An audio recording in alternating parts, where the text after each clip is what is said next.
Hello guys, pag-usapan lang natin ang breaking news. Ayon kasi sa bali-balita, viral, Delulu fans nagulat sa nakitang ginawa ni Kyla Estrada kay Daniel Padilla. Sobrang sweet niya, oo, dahil sa lambing na pinapakita niya kay Daniel Padilla na kinagulat umano ng mga Delulu fans, mga netizens, lalong-lalo na ang mga sawsawerang kapitbahay. Nakitang-kita nyo naman siguro na maligaya si Kyla Estrada sa piling umano ni Daniel Padilla. Ang tanong, totoo na ba ang mga pinapakita ni Daniel Padilla at Kyla Estrada? Hindi dahil meron silang project na alam nyo naman siguro ang Incognito Season 2. Na alam nyo naman siguro pinag-uusapan pa sina Daniel Padilla at Kyla Estrada na gusto ng mga Delulu fans na magkaroon sila ng movie. Ang tanong, payag nga ba si Catherine Bernardo sa kagustuhan ng mga Delulu fans? Na alam niyo naman siguro ang mga Delulu fans ay ang mga Katniel fans din.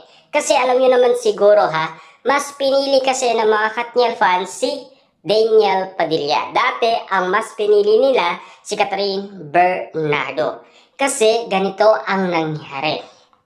Si Catherine Bernardo, mas pinili niya ang isang Mayor Mart Alcala kesa kay Daniel Padilla. Na alam niyo naman siguro, mahirap yon tanggapin para kay Catherine Bernardo kasi tutol ang kanyang pamilya.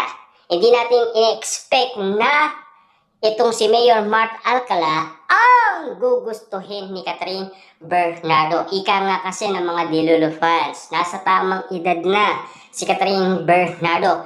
Kung magkamali man yan, at least doon niya malalaman ang kanyang pagkakamali.